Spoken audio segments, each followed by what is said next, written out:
Good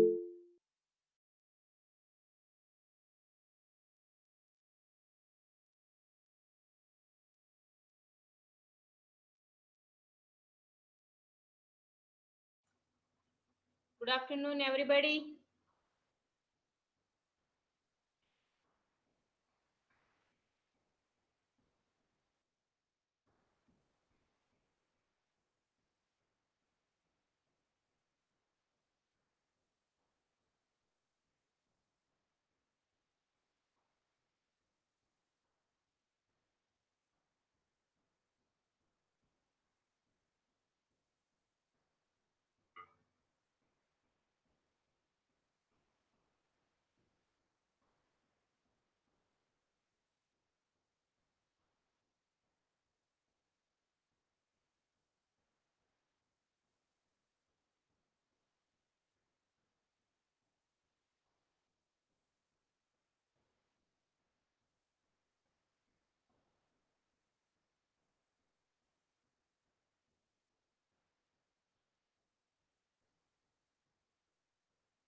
hello Anand గారు ఒక్క YouTube live stream ఒకసారి చెక్ చేస్తారా?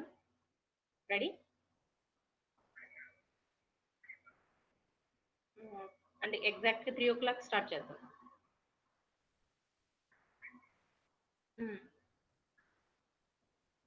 Okay.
Is it okay, Anand?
Anand or Chaitanya?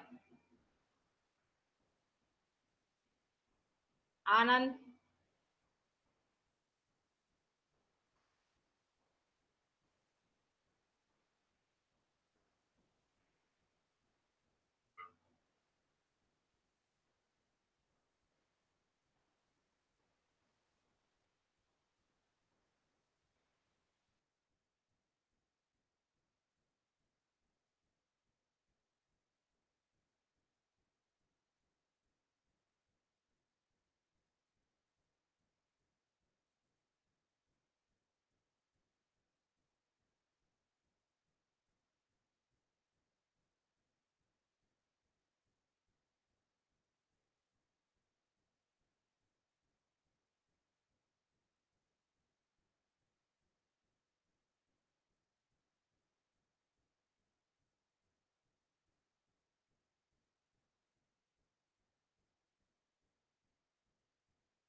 Yeah, good afternoon, madam. So we are going to start in 5 minutes.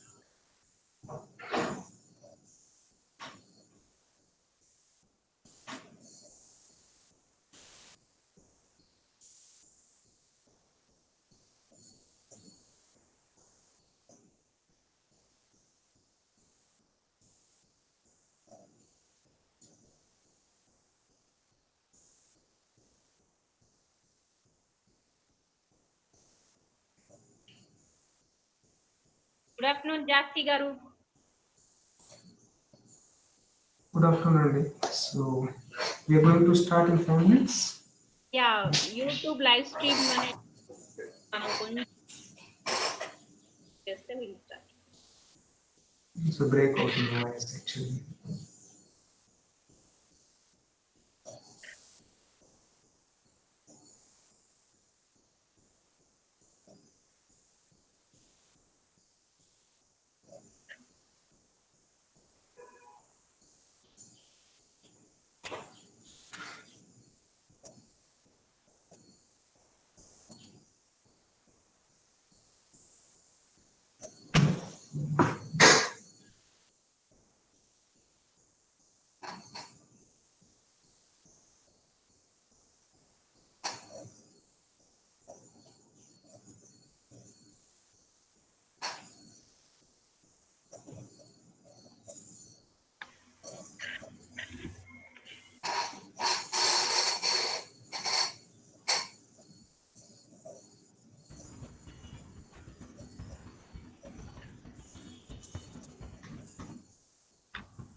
Shall I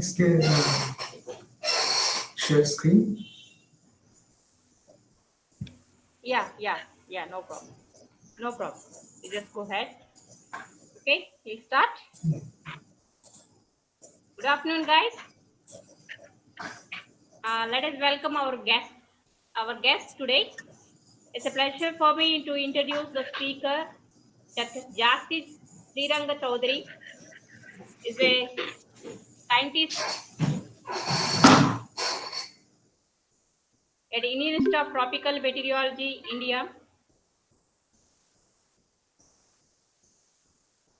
He completed his master's from Tellakula Jalaya Polisetti Somasundaram College, which is affiliated to Nagarjuna University, Guntur. So he completed his MTech Atmospheric Physics from University of Pune.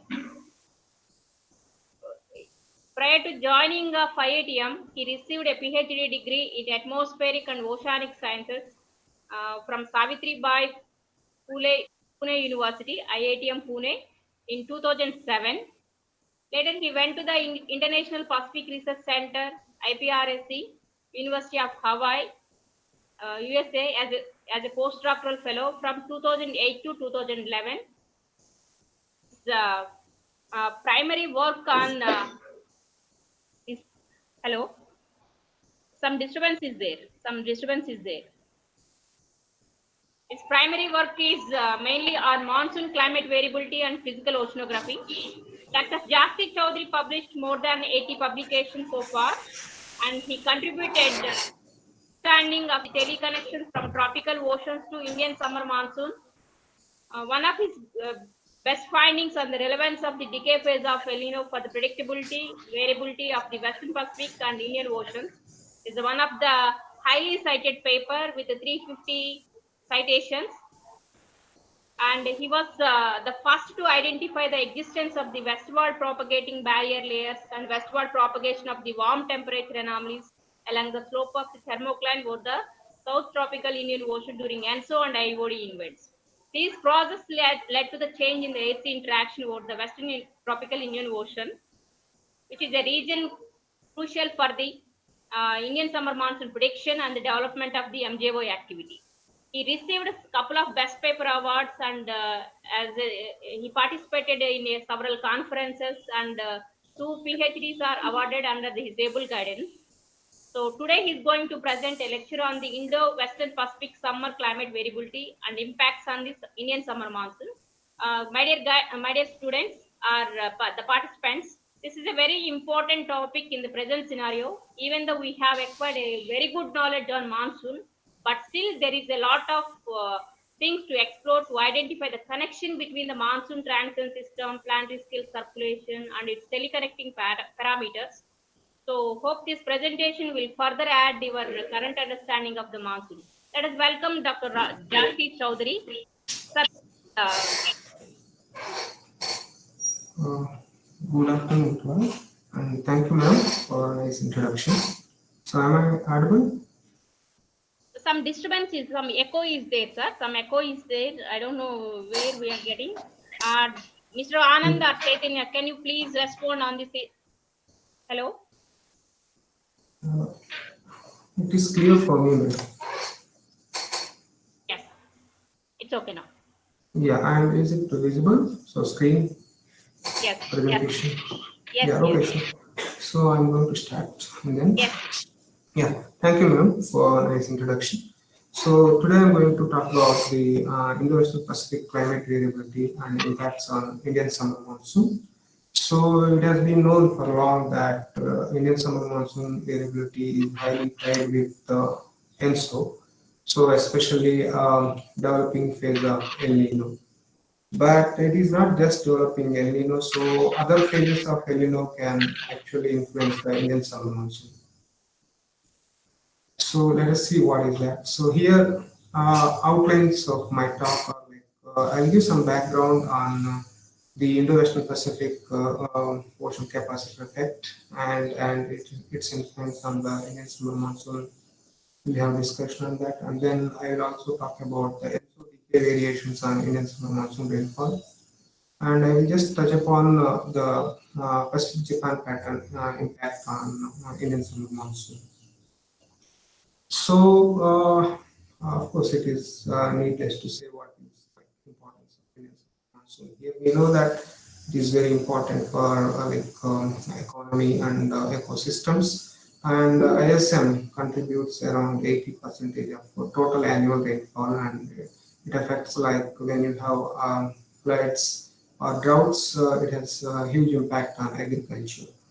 And the forecasting ISM is always very important, and it is mainly for the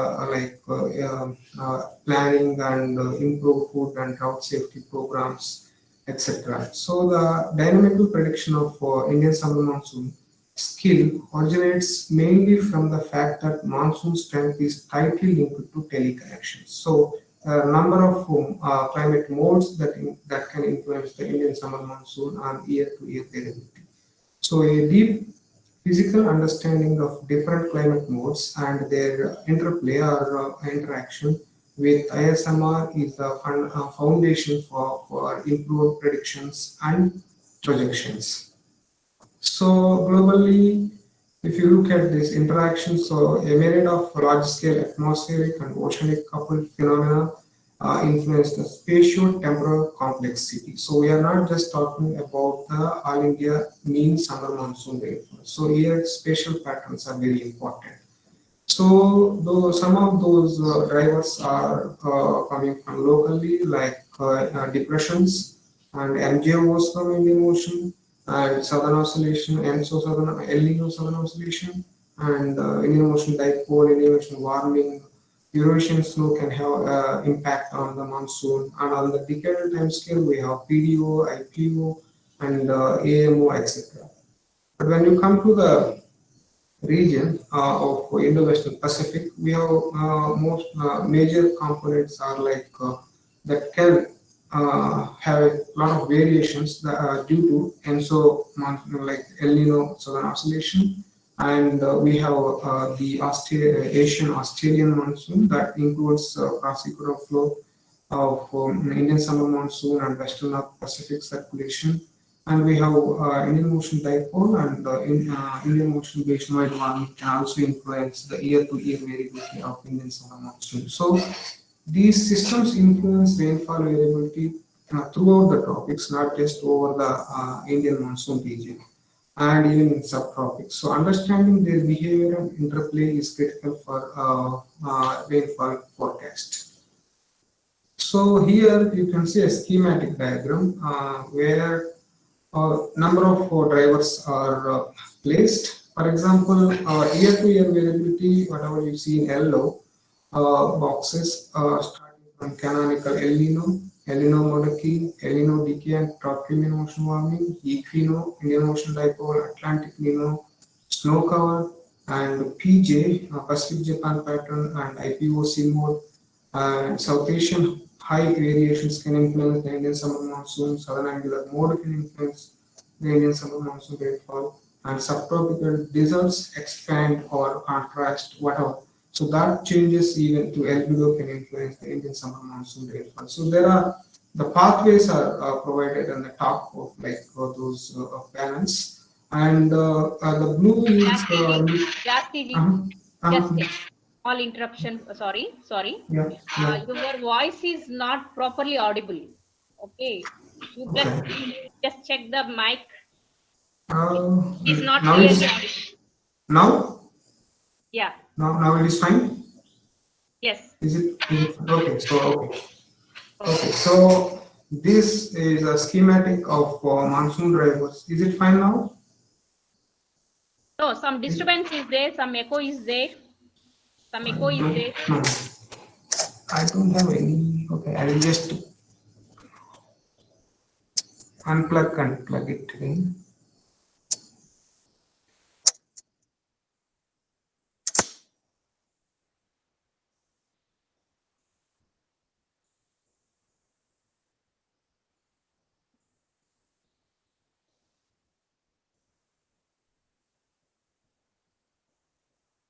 So, hello.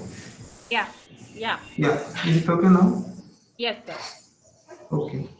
So this schematic shows the some of those climate drivers, like starting from canonical El Nino to subtropical deserts on the interannual time scale. And you have a couple of, or more than this, you have some drivers that can influence the decadal variability of monsoon, like PDO, AMO, and on the climatic change point of view, you have global warming and aerosol forcing can influence the Indian summer monsoon. So here I'm going to discuss on year-to-year variability, mainly focusing on two aspects. One is ENSO decay, and another is PJ and IPOC mode.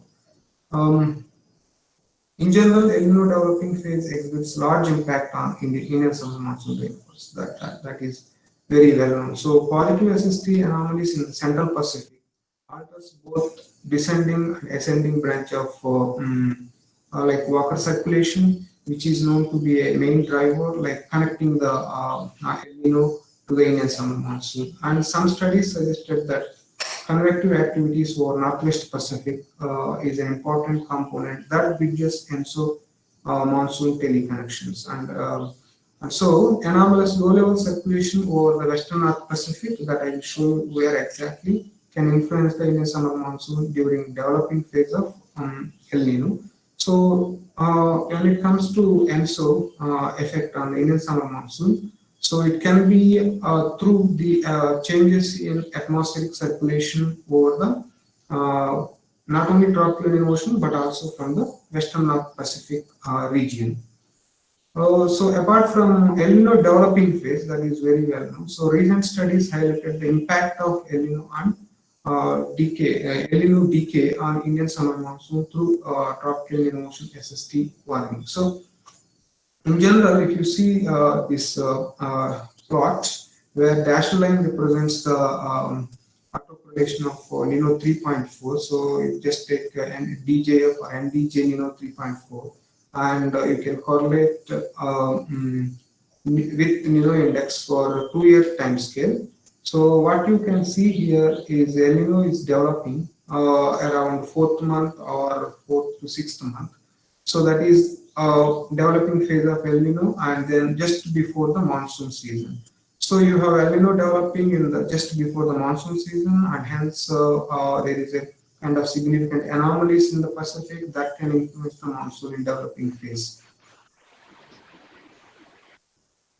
And as you go on to the peak phase, by 12th month, say December, you have a peak El Nino seen in the Pacific, and at the same time, you can see the tropical Indian Ocean and the South China Sea. SST is also warming along with the El Nino. So the warming is lagged. That means the El Nino is inducing SST warming in both tropical Indian Ocean and South China Sea.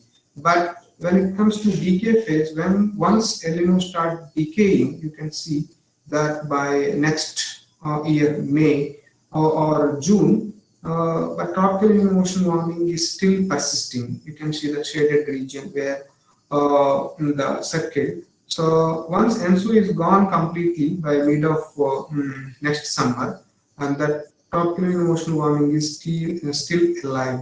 So this is an important point that we have to really care about the tropical Indian Ocean warming regarding this monsoon variability. So why we should bother really about this tropical Indian Ocean warming and decay phase?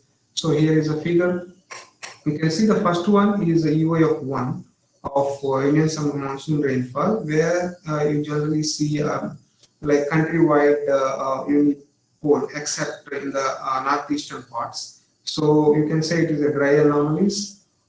This is highly associated with ENSO that you can see in the figure C, where the PC is correlated, lag correlation, and when it comes to year 0, they are highly correlated with the pattern what you are seeing in figure A. That means the dry or wet anomalies in the Indian monsoon region are highly correlated with ENSO.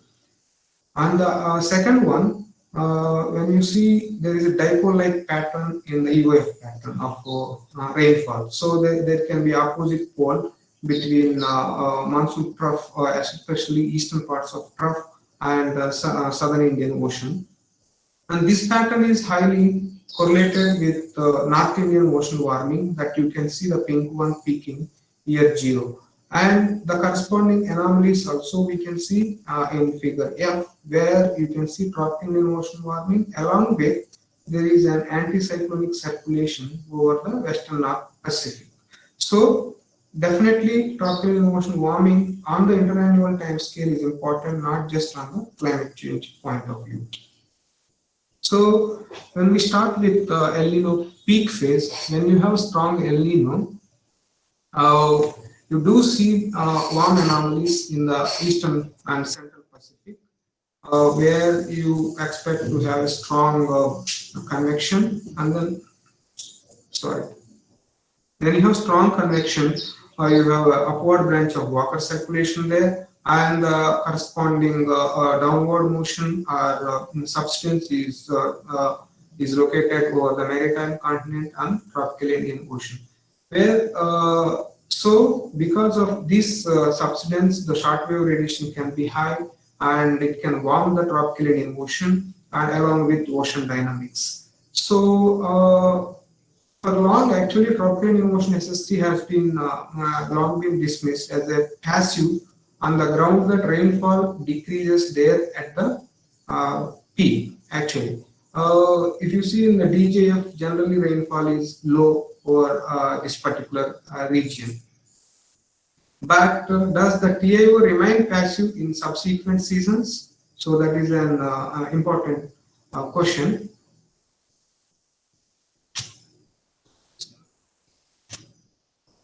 So when you look into evolution of both tropical Indian Ocean warming and El Nino, so figure A shows that in the developing year of El Nino, so you could see warm anomalies in the El Nino region and convergence there. And as you go to next season, SON, where ENSO is getting stronger, El Nino is getting stronger.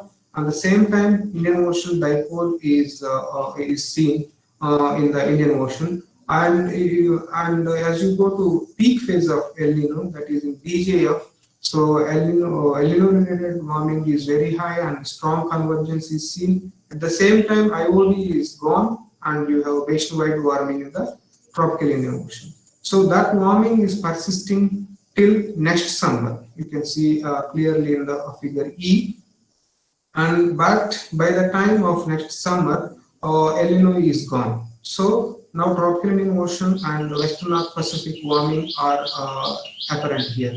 Along with this Indian Ocean warming, you can also see that there is anticyclonic circulation developing in the peak phase of El Nino in the Western North Pacific, and that anticyclonic circulation is persisting till summer, that means 3 seasons. So this is a important point here that SST can persist, as we know that ocean has a kind of ocean anomalies can persist for a long time, but how atmospheric anomalies are persisting for 3 seasons is an important point here. So this can be explained via this schematic diagram. When you have El Nino peak phase in the Pacific, you can see that warm anomalies in the red curve. And when you have strong warming here, that means you have heat source kept at the equator. When you have strong heat source, just you would see that cyclonic circulation is developing in the northwestern part of that as a part of Stono-Bill pattern. And when you have this strong cyclonic circulation, northwest of that cyclonic circulation, you will see that northeasterlies. So these northeasterlies are superimposed on mean northeasterlies of Pacific, and then that actually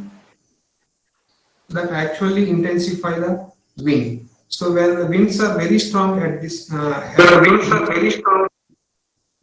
Well, Mr. Pradeepa Chinnaswamy, please mute yourself.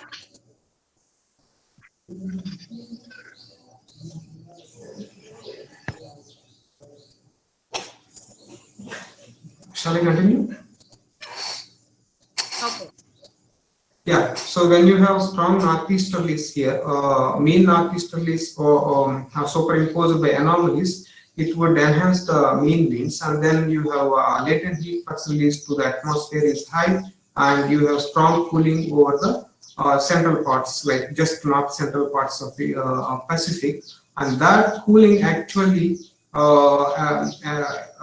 induce anticyclonic circulation to west of it as a Rossby wave response. When you have this anticyclonic circulation and west of it, you will have southwesterlies which actually are opposite to the northeasterlies, and then you have warming over that region.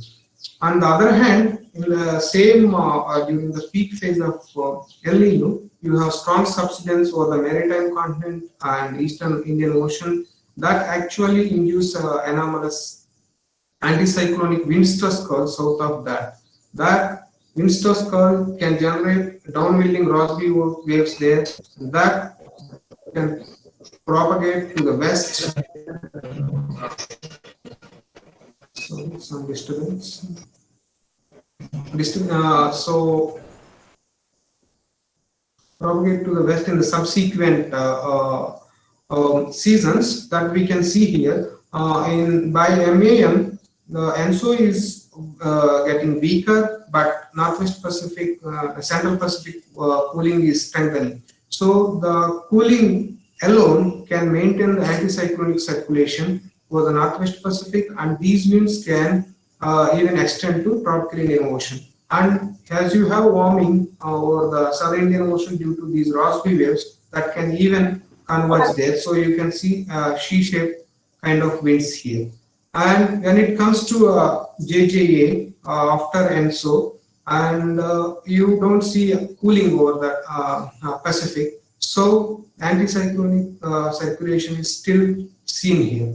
But by that time, tropical Indian Ocean, North Indian Ocean is also warmer because these northeasterlies are associated with anticyclonic circulation in north of the equator or the tropical Indian Ocean, the North Indian Ocean, are opposite to the southwesterlies. That means southwesterlies are weaker, and hence the latent heat flux released to the atmosphere is low. So you would see that there is a warming in the maintained in the tropical Indian Ocean. So you have Southern Indian Ocean due to Rossby waves, Northern Indian Ocean mainly because of heat fluxes. So these processes actually maintains the basin-wide warming. Now, how this basin-wide warming can maintain this anticyclonic circulation that we can see here in the next plot. This is with additional circulation patterns. So if you look at the figure D, when you have a tropical Indian Ocean warming, what you would expect is a deep convection. Now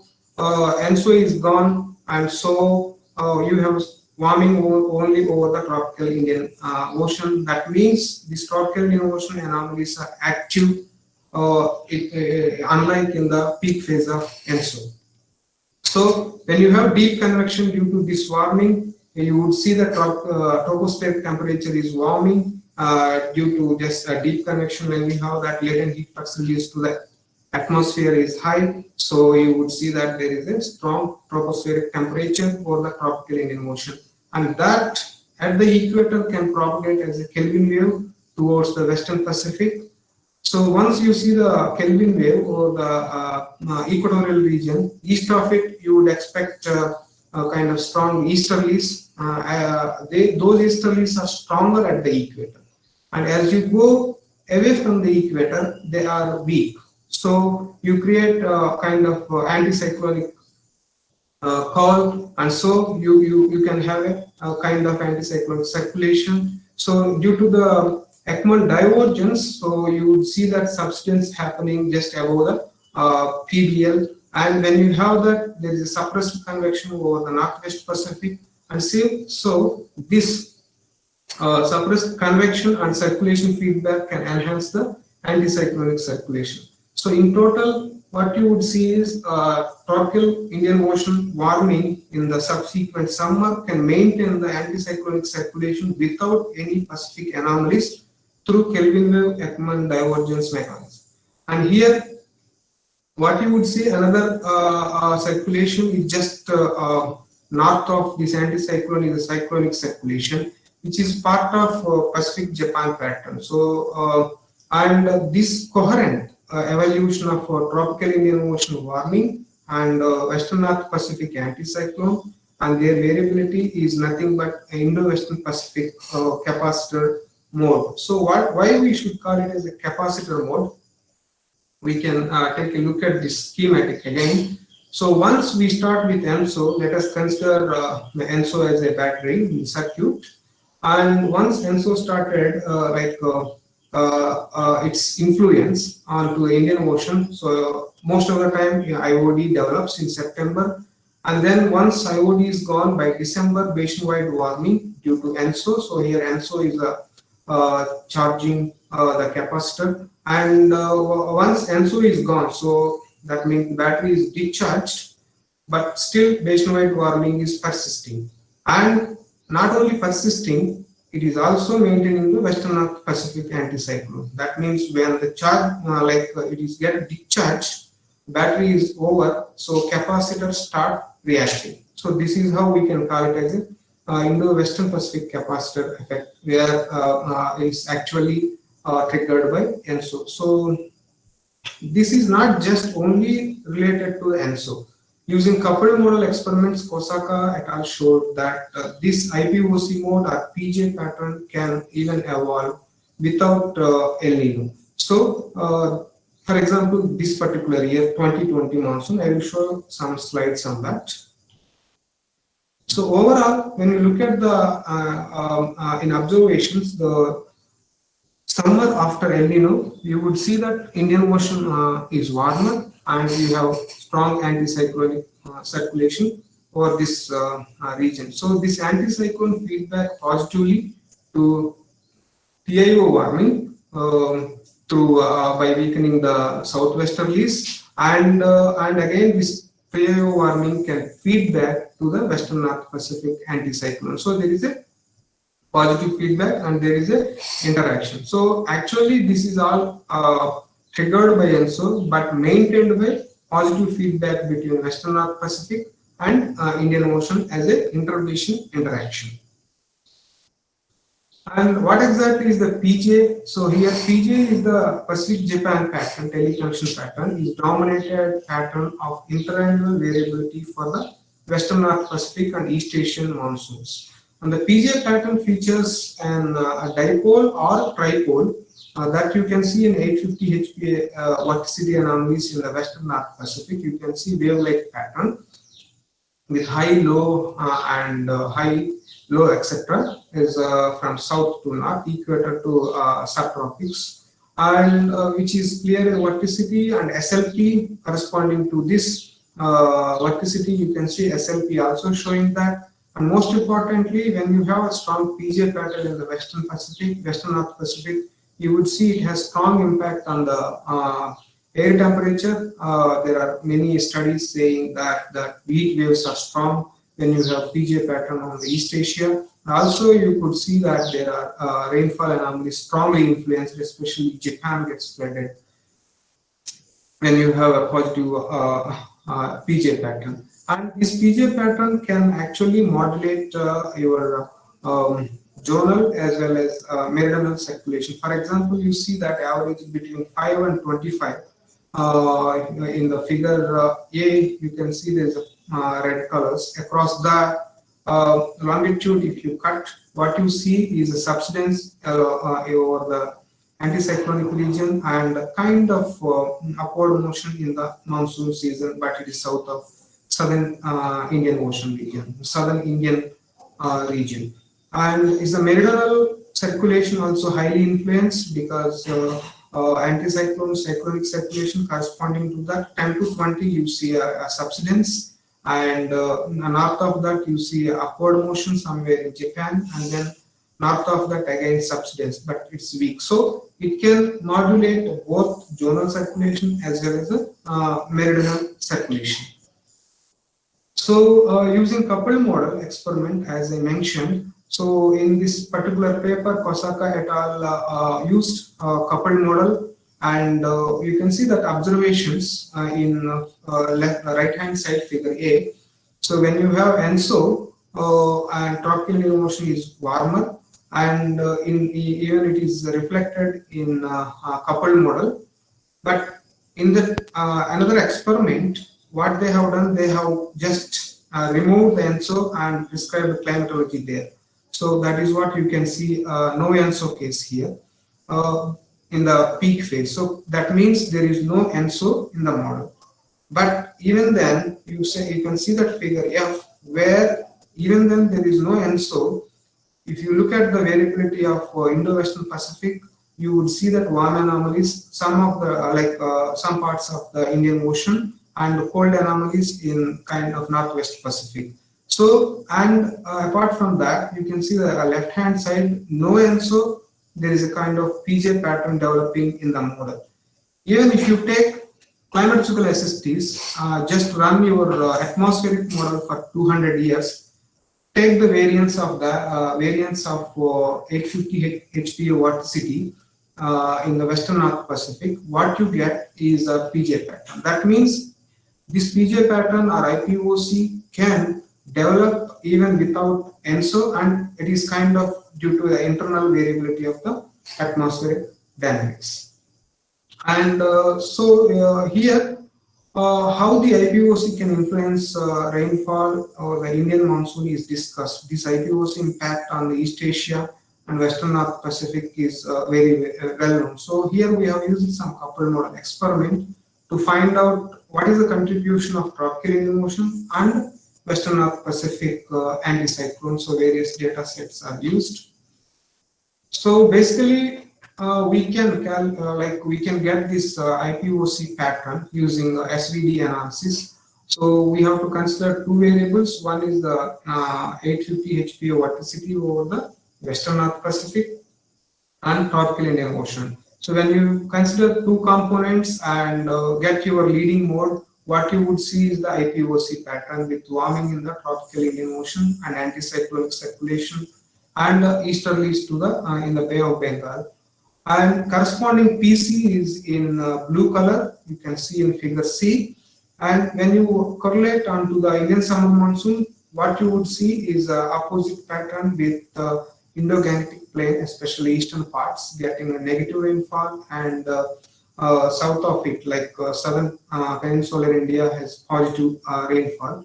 Also, we can see some kind of positive rainfall in the northeastern region. So the index is prepared based on this. So negative rainfall box minus positive rainfall. So you can see it is in blue. So they are obviously very highly correlated.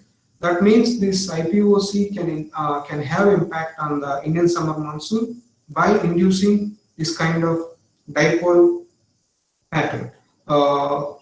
And this study by Misra et al. Have come up with very excellent analysis saying that the combined mode suggesting that ENSO El Nino related anomalies are highly influencing the rainfall over the Indian summer monsoon region, as we have seen in the EUA of 1. So this is very well-known relationship. But in the second EUA of what they got is the North Indian Ocean warming and kind of dipole pattern here. But what they have pointed out is that it is not obvious why abnormal warm North Indian Ocean during these summers should favor suppressed monsoon rainfall over Gangetic plain. It can enhance, in general, if you have a tropical Indian Ocean warming, it should enhance the rainfall. But it seems more likely that physical link between ENSO cycle and ISMR rainfall anomalies in subsequent summer is through atmosphere, but they have not mentioned what exactly is the link. So our study suggests that the missing link is the physical link is nothing but IPOC.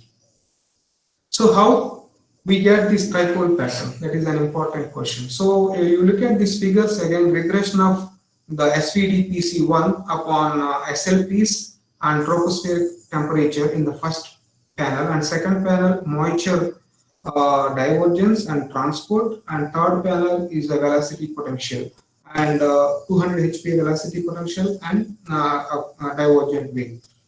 When it comes to the positive rainfall in the southern parts of India, so the TAO warming induced by strong easterlies from here, because we have strong easterlies, as I mentioned, NIO can be warmed because latent heat flux from the ocean to the atmosphere is low. So in the southern flank of this anticyclone, and the moisture convergence enhanced the convection over this region. So you would see that blue colors, this is the moisture convergence. Basically, the southern flank of anticyclone associate easterlies, and the moisture convergence causes rainfall to enhance here. Not only that, rainfall also influenced due to response of the deep convection over the maritime continent. When you have strong again heat source here, the Rossby wave can propagate west and you can have a maximum rainfall there. So that is what also can happen. So these two mechanisms actually cause rainfall to enhance over this southern parts of India.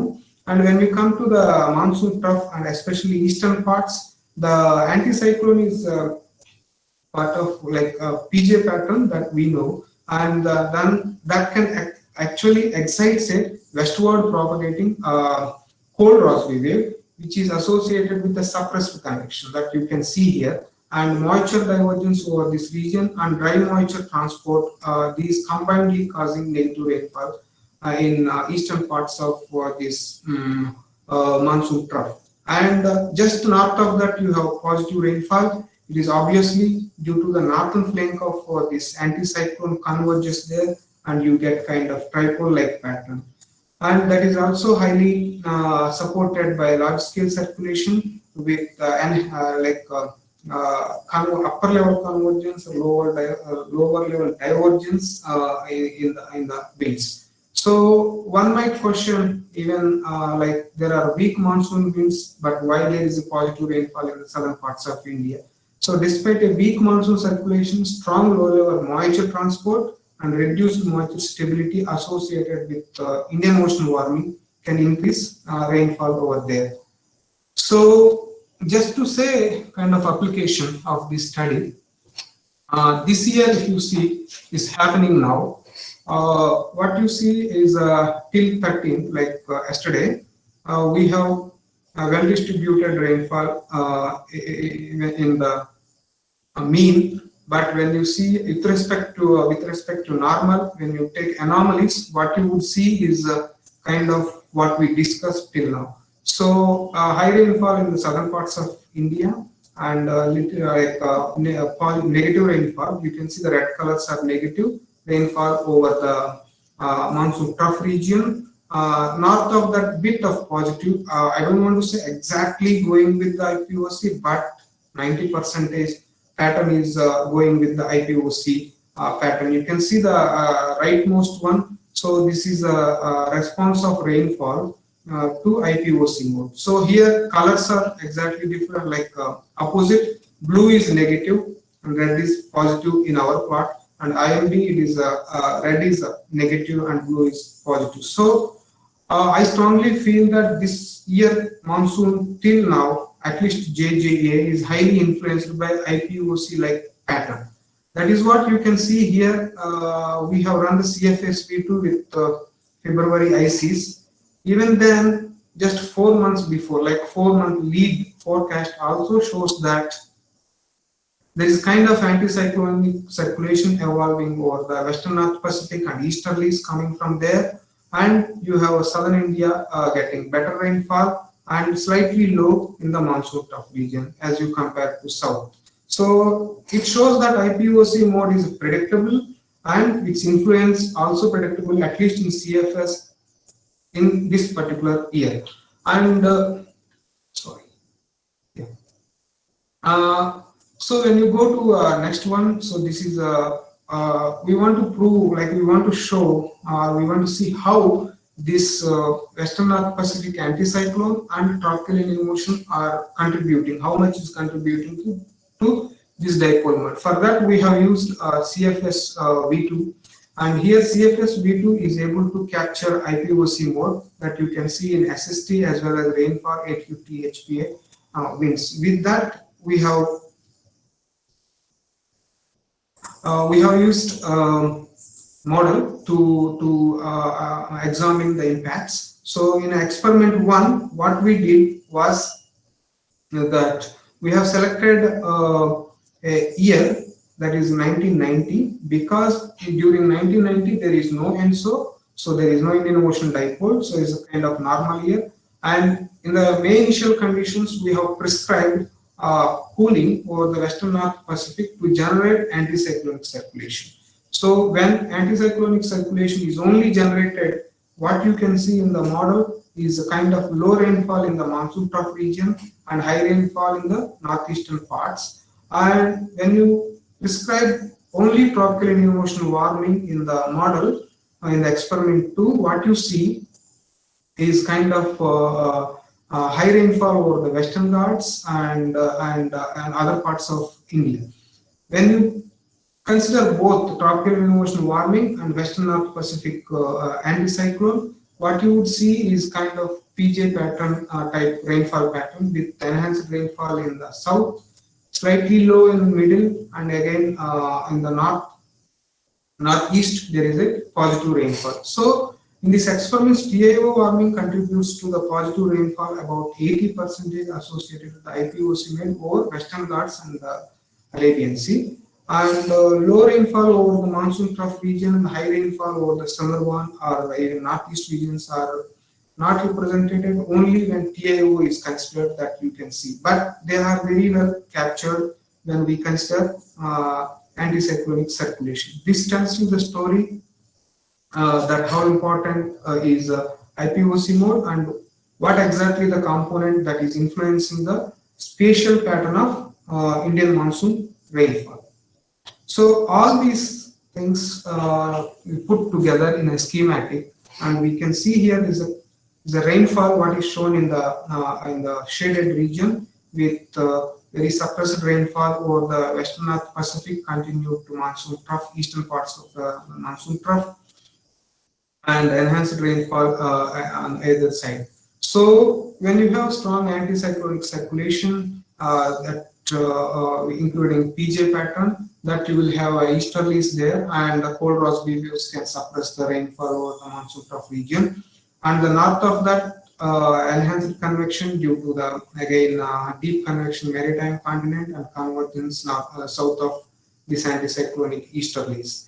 And tropical Indian Ocean warming and can trigger the Rossby Kelvin wave at the equator, and then it can propagate to the Western Pacific, and that actually influence the maintain the anticyclonic circulation. So it is not only just talking about the only El Nino impact onto the developing phase, but you have other components that can strongly influence the Indian summer monsoon other than ENSO.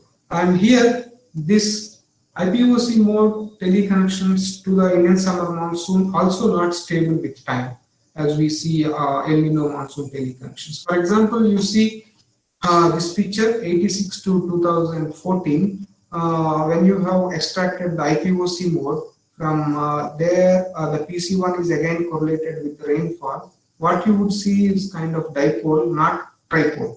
So this triggered it made us think is this response is stable in the time. So when you look into precipitation index and SVD PC1 21-year sliding correlation, you can see in the right side figure. So you would see that in some, these are different rainfall data sets are used to find out the robustness of signal. So all data sets are showing kind of similar results. So here in one epoch, the relationship is positive, another epoch it is weak, and third epoch it is again positive, suggesting that this epochal change in the IPOC monsoon relationship.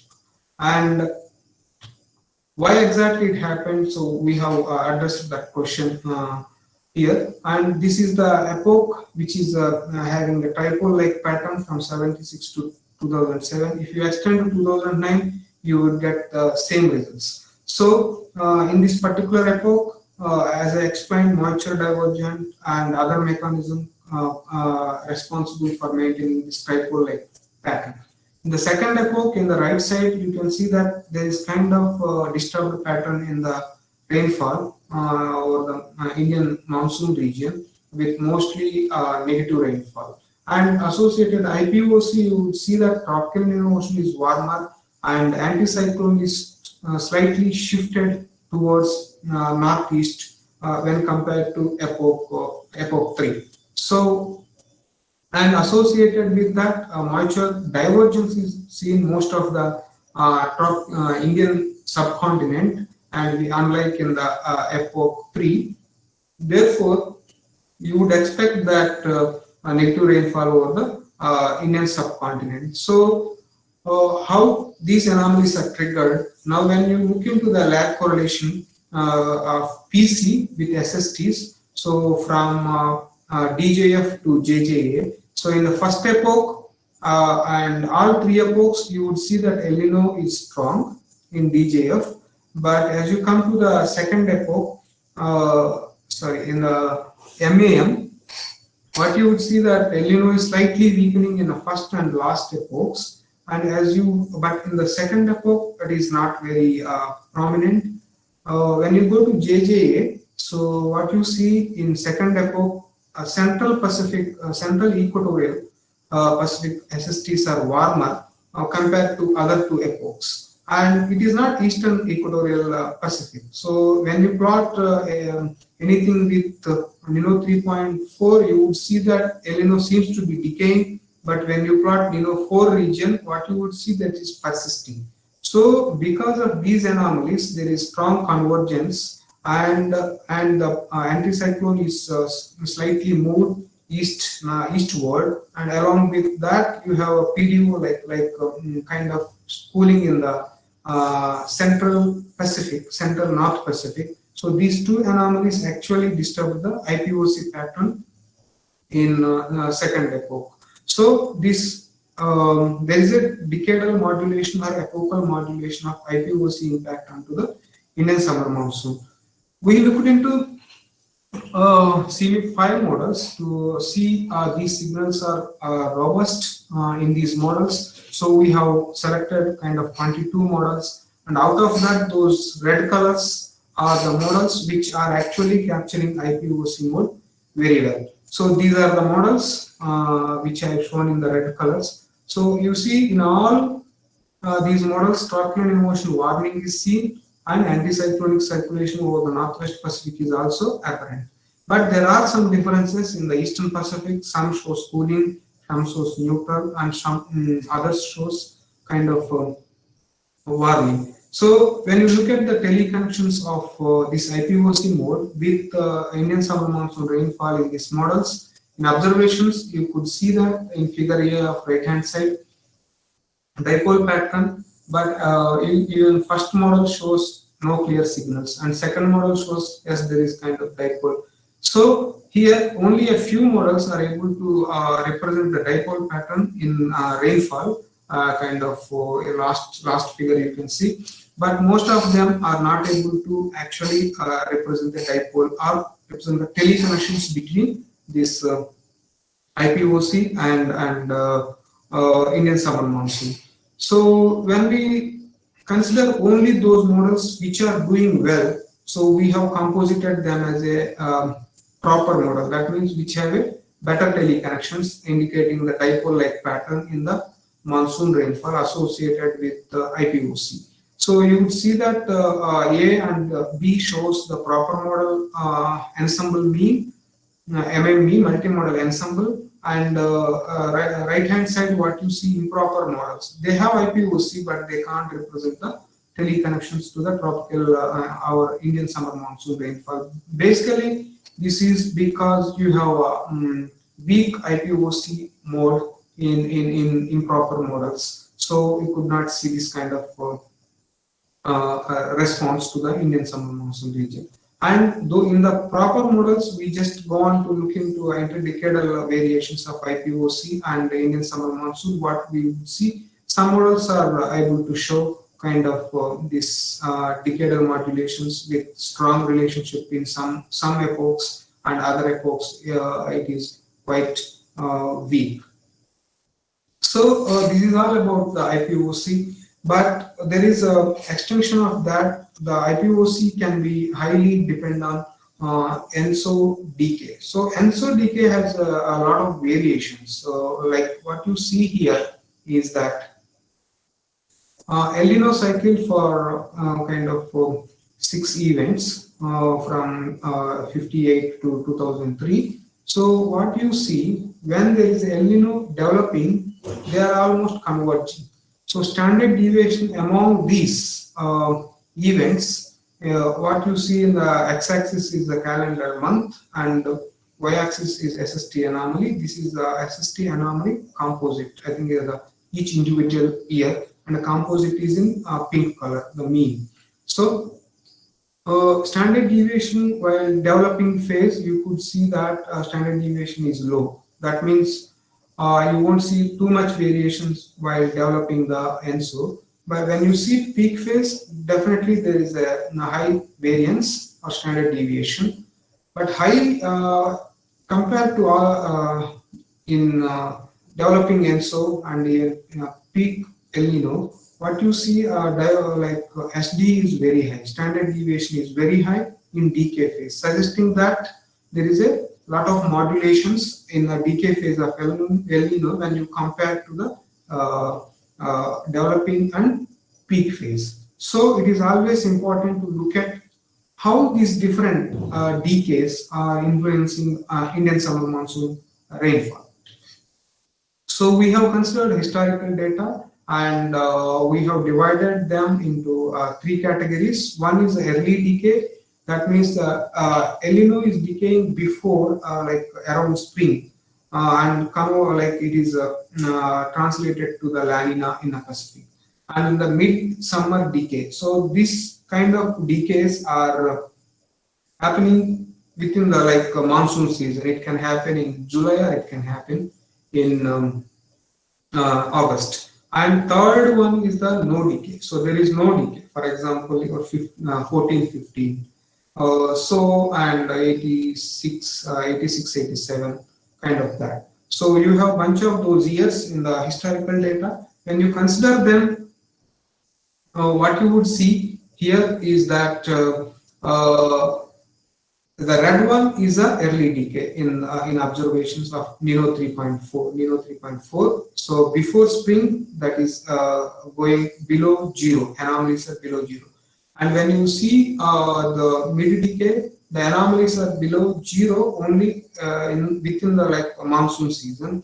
But in another composite, what you see here is a no decay of El Nino. So there is a 3 categories. One is the early decay, we call it as a mid decay, and no decay. So associated with this, the response of tropical El Nino ocean is also slightly different. So tropical El Nino ocean warming also decaying faster, but after monsoon in early decay, and it is further late in mid decay, and there was no decay in TIO warming in no decay of El Nino cases. So when you look at the month-wise variations of early decay years, what you would see here, when there is early decay by next summer, so June itself La Nina is developing and you could see very weak anticyclonic circulation here.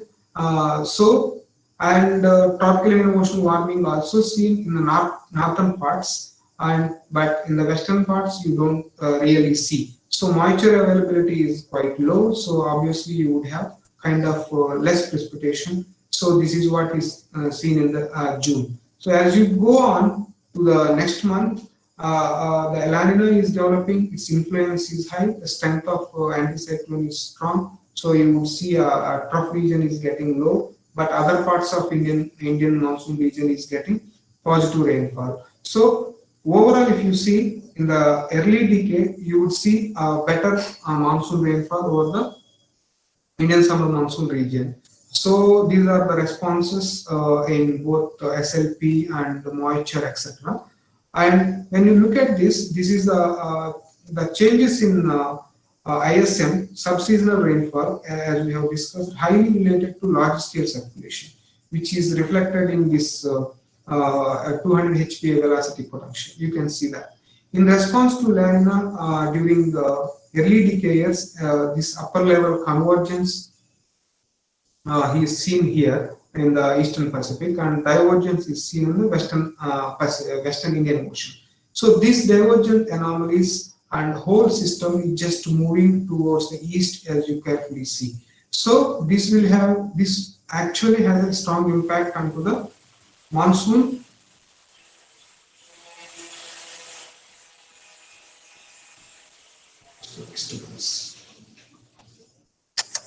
and enhancing the rainfall over the Indian monsoon region. When you come to the mid-decay, so in mid-decay, what do you expect? In the early monsoon months, you would see that El Nino is persisting, and that related warm anomalies can suppress the rainfall over the tropical Indian Ocean, North Indian Ocean, and Indian subcontinent. So this is, for example, 2016 June. So you have a kind of deficient monsoon in June itself, because that was the decay phase of ENSO year. So when it was not decaying much faster, what you would see, the easterlies can suppress the rainfall over the monsoon tough region. And here blue color is a negative anomalies, here red color is a negative anomaly. So there is some association in 2016 with mid-decay of El Nino. So as you go on to the next like subsequent months, rainfall slightly like positive in some parts of tropical, in some parts of Indian subcontinent, because ENSO is gone. Indian Ocean start reacting along with the Western North Pacific anticyclone. And when you come to the last part where there was no decay, so obviously you would see that this El Nino is going to have strong impact onto the Indian summer monsoon through a well-defined water circulation and weakening of LLJ, etc. So basically, when you look into all this in the seasonal point of view, when you have kind of early decay, what you would see is positive rainfall over the Indian summer monsoon region, and mid decay is kind of normal. It won't be excess.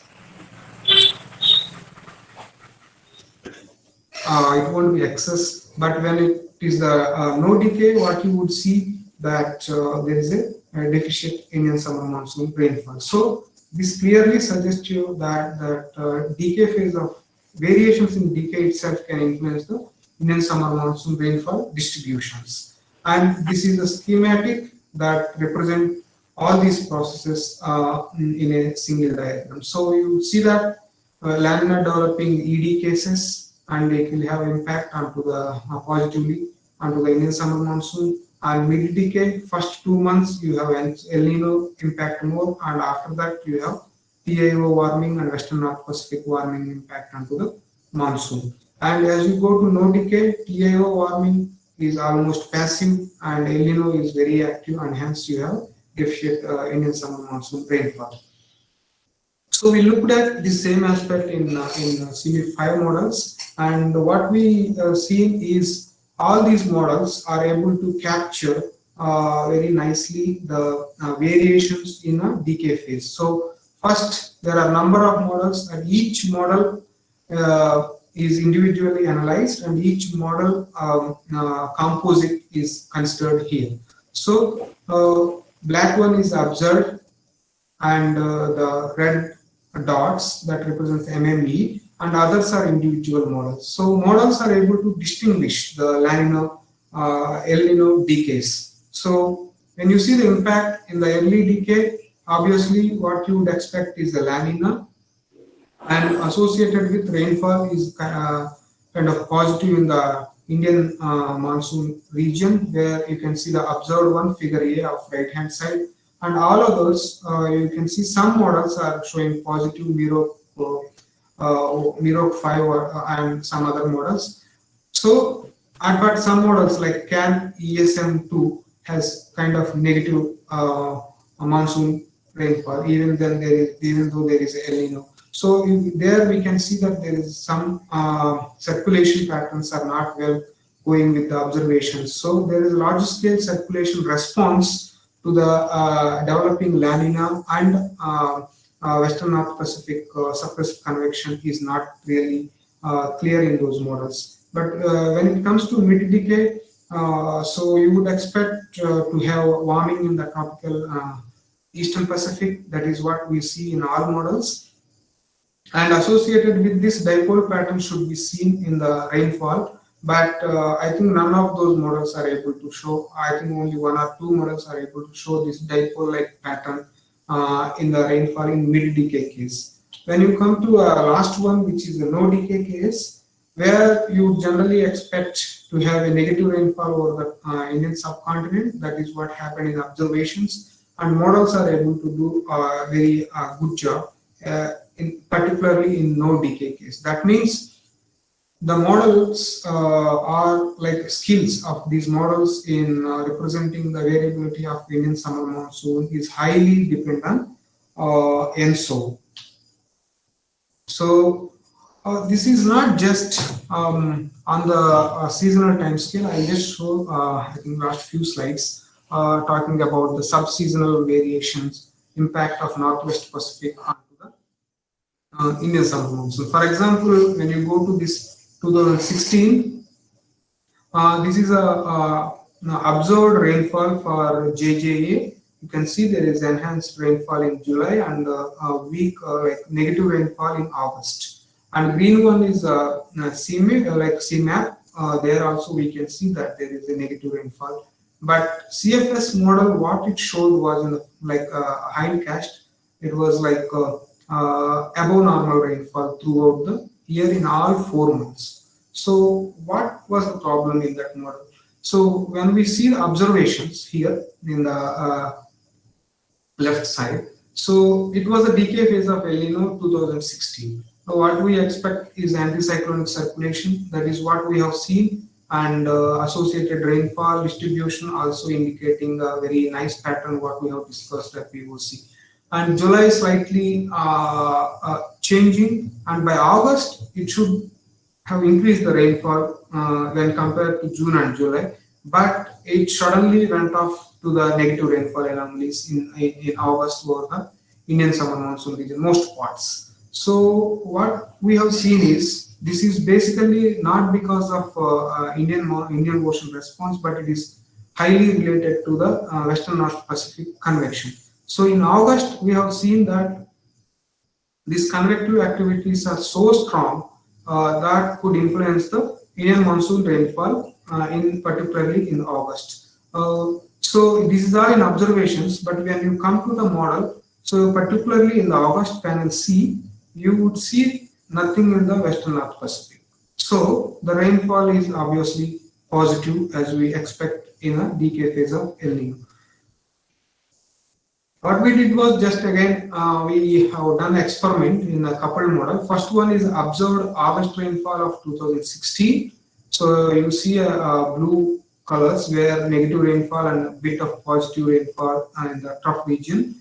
But in CFS V2, control run is showing everywhere almost positive except very small region, which is not going well with the observations. So when we introduce this kind of warming, as you see in D in the model, so there is enhanced convection in the Western North Pacific. Of course, this would have been a little north, and then what you would see kind of a belt of a little narrow band of positive, and other sides it is a negative. So from this coupled model experiment, it is very clear that the model, if it is able to capture the variability of Western North Pacific circulation even in the subseasonal scale, it would help to like forecast your give better predictions of Indian summer monsoon rainfall. When we initiated the model in the just beginning of the August, what we have seen model convective activities are persisting till 18th, and then it's gone. Some disturbance again.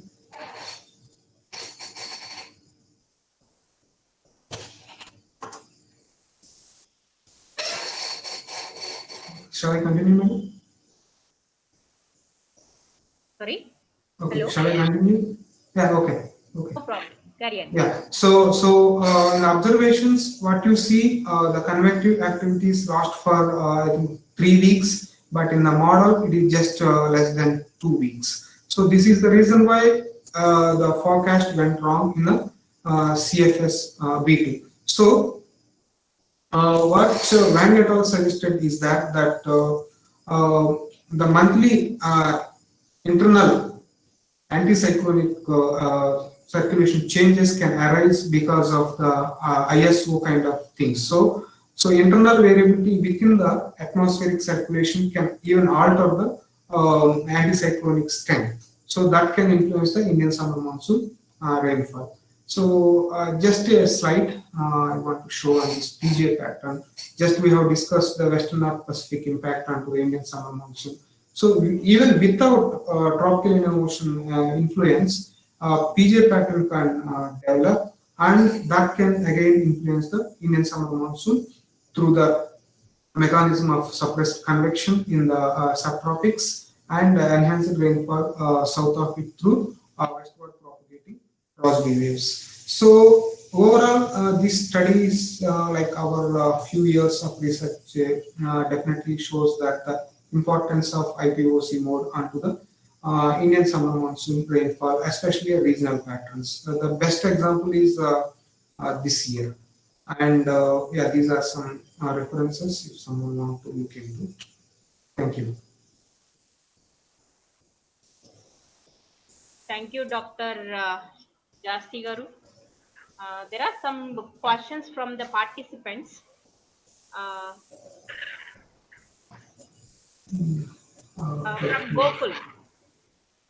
Gokul, you can ask Gopal, direct. could you please explain the impacts of what is the impacts? Dry Yeah, and moist Crosby waves on the peninsular India rainfall anomalies. Yeah, you can ask directly. You can ask yeah, directly. Yeah, Gokul, that is simple. When you know about this gill pattern, Musto gill pattern, when you have equatorial heating on the equator, yeah. you would see that two Rossby waves north of that, northwest of that, and one Kelvin wave to the east. So that is a mechanism exactly it works for this particular case that you can see even when you have strong El Nino. Yeah, sir. In the Yeah, yeah, yeah. this is very well known Yeah, yeah, relationship. yeah, yeah. But in one of your slides, you had showed the dry Rossby wave coming from. Yeah, so you put your heat source to the north of the equator. What you Okay. would see the response to northwest of that. That is what you might have heard even monsoon desert mechanism. So you put the dry or wet convection in the north of the equator or away from the equator, you would see this use propagating. Okay, okay, sir. Okay, thank you. Mr. Satish, you can ask him directly. Satish, does La Nina occur after El Nino? Okay, it is not always, but generally strong El Ninos are followed by La Nina. So there is asymmetry in the transition period, like transition of El Nino to La Nina. So all La Ninas, when they decay, it becomes mostly La Nina for a couple of years. So what you would see more of them are kind of multi-year La Ninas. For example, 99 to 2001 and 11 to 13 or something like 10 to 13, 10 to 12, I guess. So there is a, you can't say each El Nino decay can be La Nina. So that is why I showed you there is a kind of variations in decay itself. So some goes for La Nina, some goes for like continuous El Nino. Yeah. And one important question from the Lakshman. According to Clesius-Clapeyron equation, the capacity of air is to hold moisture increases by 7% of each degree of warming. In the southwest monsoon season, some parts of India experience heavy rainfall and also flooding occurs in some regions. Is this due to the climate change or any other condition? But point is here what scale you are looking at. So here I am looking at annual time scale. Definitely this point is valid for climate change studies. I'm sure there are many papers you can look at. There is a question from Purna Durga. I would like to know, uh, can we estimate future El Nino La Nina from CMIP feed data sets? Is that reliable to project? I would like to know, can we estimate future? There is a all Simplify model gives you projections. So obviously, we would know what is the frequency of El Ninos or La Ninas using any kind of projections. You have number of projections. So you can estimate the frequencies and magnitude definitely. So another question from Bhagyasri. What is the difference between monsoon disturbances and semi-permanent monsoon systems over India? Oh, this is obviously disturbances in optic scale. That takes very a few days, like depressions and all. But the monsoon semi-permanent systems are almost there for a whole season. That's good. Hope that is fine. And and one more question from Kusuma Neti. Thunderstorms are mainly associated with convective clouds, but monsoon clouds are stratiform. Recently, I observed thunderstorms in monsoon season. Why it happens? Very good question. Yeah, it is good, but point is that if monsoon is not extended, and monsoon clouds are extended to all the regions, you would expect definitely because moisture is high in some of those regions. So you would expect thunderstorms. That is also actually part of the monsoon. Yes. Narayan Reddy is asking, sir, when occurrence drought are more possibility during canonical or monarchy? That means he is Okay. asking about the occurrence of Yeah, drought. actually, what happening when there is a canonical end, so El Nino, sometimes it co-occur with IOD. So obviously, you don't see kind of very strong drought. But when there is a Modiki, they are not coincide like tied with IODs. So or equino whatever. So definitely you would see some kind of uh, drought or like even Ashok et al. And many others showed that frequency of these Modikis are increasing, and that is why you see recent years some of those droughts like 2002, 4, 9, etc. So yeah, when there is, with the canonical also, if there is no IOD, you would see that drought is happening. But when modify, mostly it is going to be yeah. Uh, and the question from Purna Durga again. She's asking that I have a 19 global climate model. If I would like to estimate future El Ninos, should I consider historical data sets or can go with climatology or future projections like RCP 4.5 and RCP 8.5, etc.? Okay, so for projections, you need to compare historical, present and future. So I think she need to take all 8.5 or whatever, like all scenarios, and then do the analysis. I think the best way is these days not CMIP 5. People have started analyzing CMIP 6. If we even do CMIP 5 analysis, definitely reviewer is going to ask for CMIP 6. Yeah. Anyway, that's it. So thank you so much, sir, for your valuable and excellent presentation on monsoon variability with connection with the Pacific Japanese pattern.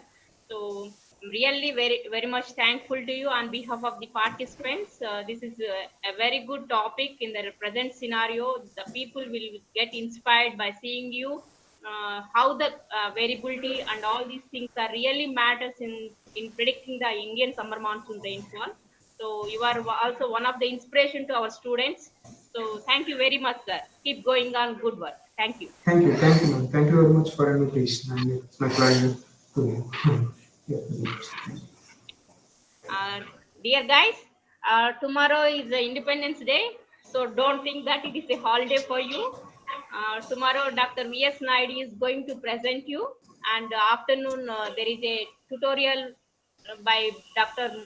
Professor B. Munuswamy from Department of Statistics. So he will give you some glimpses of R. Okay. Regarding the presentations, we will share the presentation after the course. Okay, after 25th. Thank you very much. Meet you soon tomorrow. Sorry. Okay, thank you. Thank you.